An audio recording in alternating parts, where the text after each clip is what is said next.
Hello, English learners, and welcome to another great podcast with English Pod. My name is Marco. And I'm Erica. And today we have another really great lesson for you, elementary lesson.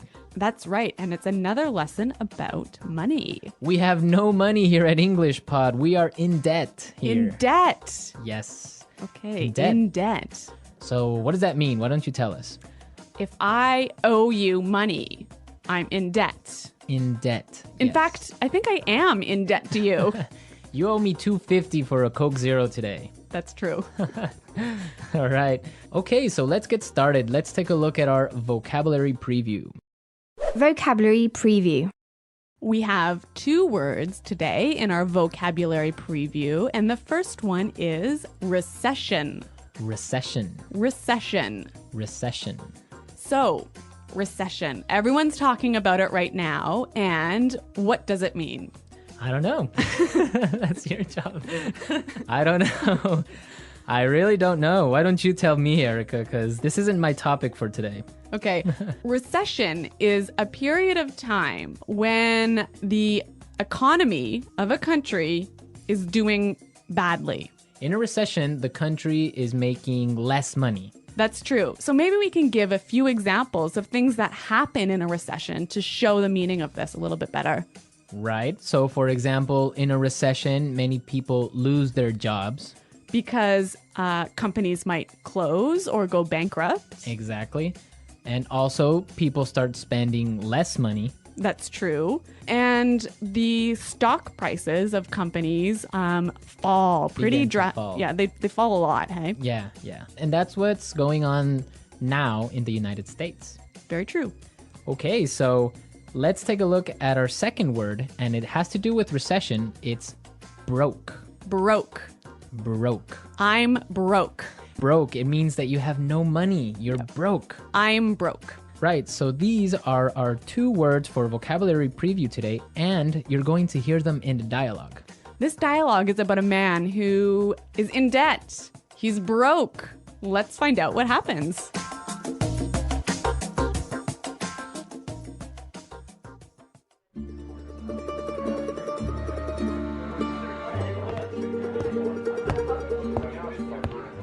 Hello, I'm here to see Mr. Corleone.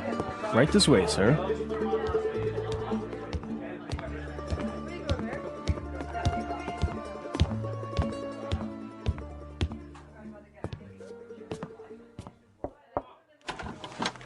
Charlie, what can I do for you? Mr. Corleone, I'm really sorry to trouble you, but I need your help. Anything for you, Charlie. Your father was like a brother to me. Well, sir, you see, this recession has hit me pretty hard. I lost my job and I'm in a lot of debt. I see. Yeah, you know, I've got credit card bills, car payments, I've got to pay my mortgage, and on top of all that, I have to pay my son's college tuition. So you're asking for a loan? Well, I just thought maybe you could help me out. What? At a time like this? I'm broke too, you know. You're not the only one who's been hit by the recession. I lost half my money in the stock market crash. Go on, get out of here.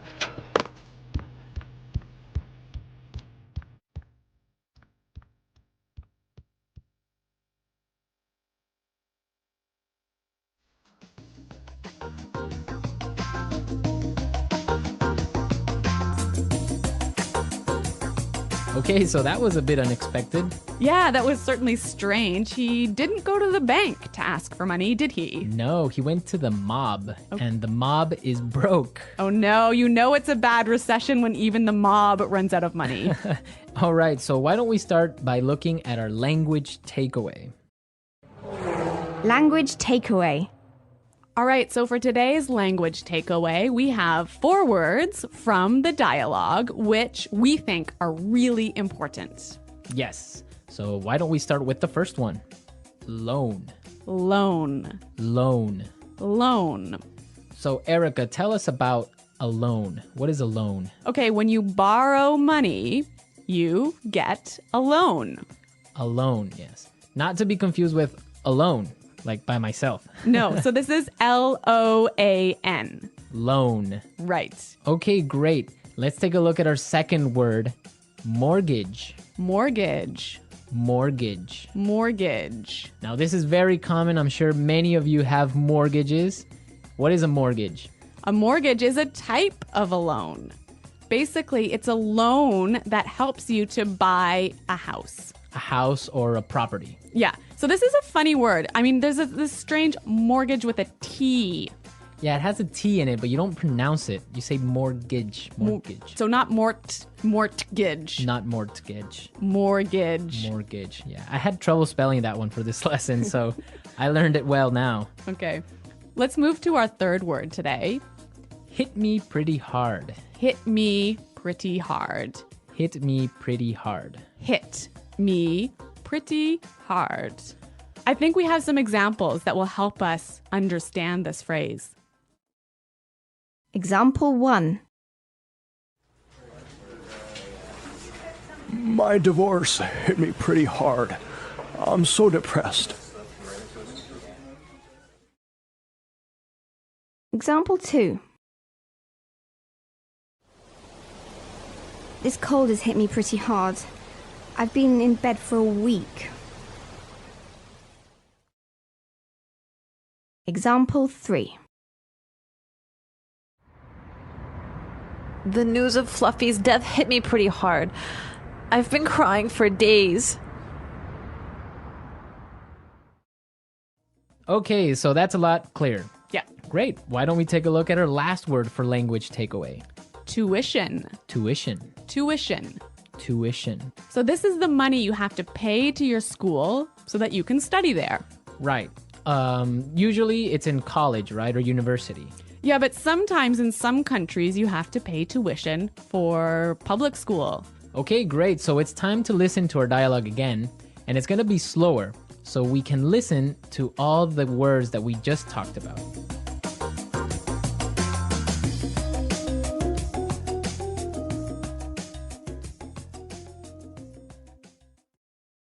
Hello, I'm here to see Mr. Corleone. Right this way, sir.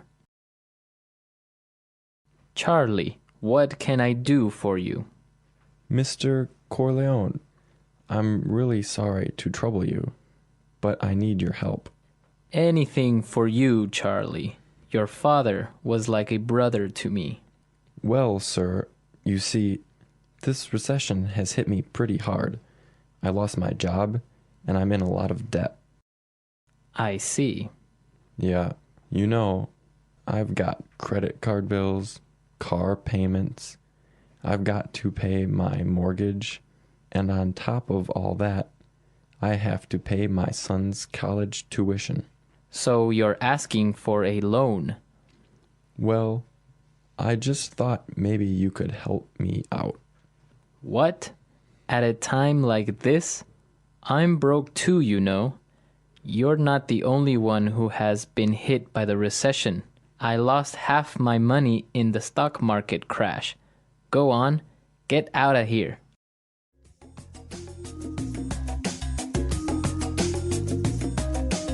Okay, so I think a lot of the key language we just talked about is a lot more clear now.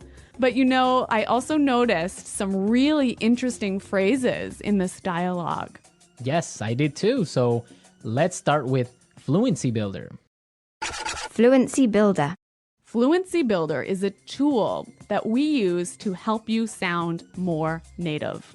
Right, so you can sound more natural when you're speaking. So we take a really common phrase and we show you some great natural ways of expressing that same idea.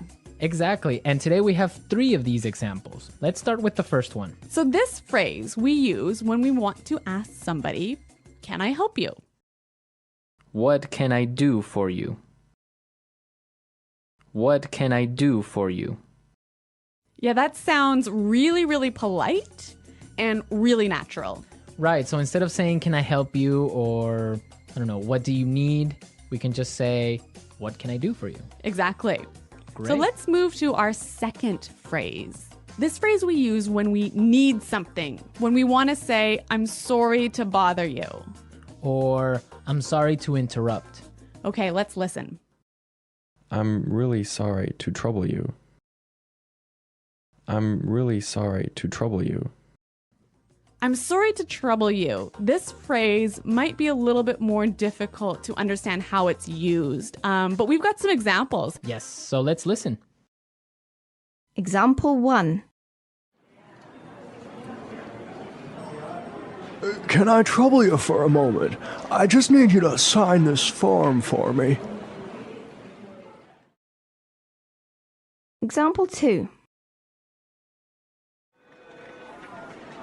I'm sorry to trouble you, but may I go home early today? Example 3. Can I trouble you for a pen? Mine is not working anymore. Okay, so now let's take a look at our last phrase for Fluency Builder. On top of all that. On top of all that. On top of all that. This is a really useful phrase. Marco, how would you use it? Well, for example, today I lost my job, Oh no. my car got stolen, Oh my God. and on top of all that, my girlfriend broke up with me. That was a terrible day. It was. But don't worry, you can use this phrase also in a positive way. That's true. You could say, so today was a really great day. It was my birthday and all my friends came to visit me, and on top of all that, I got a million presents. That is a great day. So you can use on top of all that in this way. It's like, and also. And also, yeah. Yeah. So on top of all that. So we are ready to listen to our dialogue a third time. We can hear all the words that we just talked about and all the phrases, and you'll definitely be able to understand a lot better now.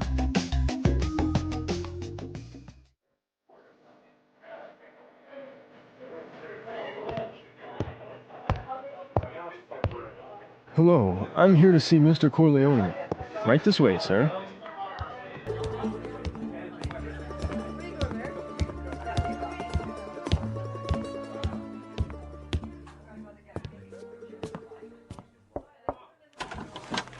Charlie, what can I do for you? Mr. Corleone, I'm really sorry to trouble you, but I need your help. Anything for you, Charlie. Your father was like a brother to me. Well, sir, you see, this recession has hit me pretty hard. I lost my job and I'm in a lot of debt. I see. Yeah, you know, I've got credit card bills, car payments, I've got to pay my mortgage, and on top of all that, I have to pay my son's college tuition.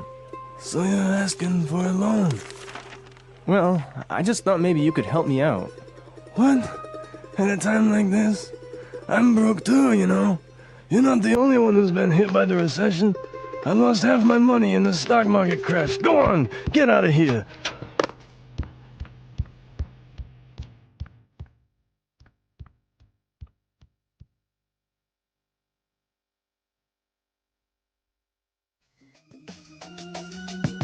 Today's dialogue was all about being in debt, right? Yes. And different people have different attitudes or different viewpoints on being in debt. Yes, that's true. For example, in North America and in Canada, it's a really common thing. Yeah, it's actually almost good to be in debt. It's more than good, it's necessary to be in debt. That's right. Unless you have a history of being in debt and regularly paying off your debts, you can't actually borrow money. You can't get a mortgage. You can't get a car loan so you can buy a new car.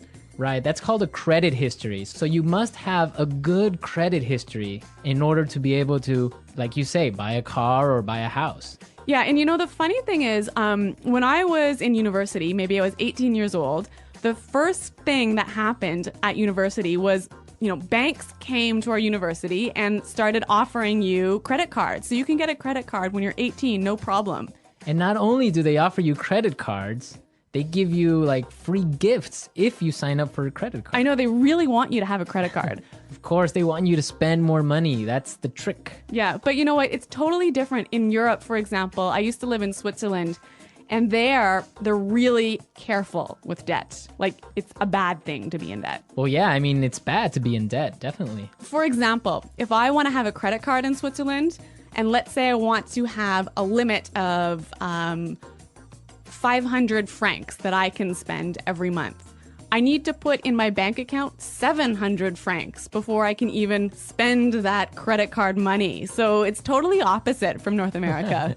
Well, yeah, I mean, in North America, it's crazy the way that people are in debt, and it's showing now with the recession, right? Yeah, that's true. So everyone be sure to handle your money carefully. Don't be in debt unless you really, really have to. Good financial advice from English Pod. English Pod Financial Advising Service.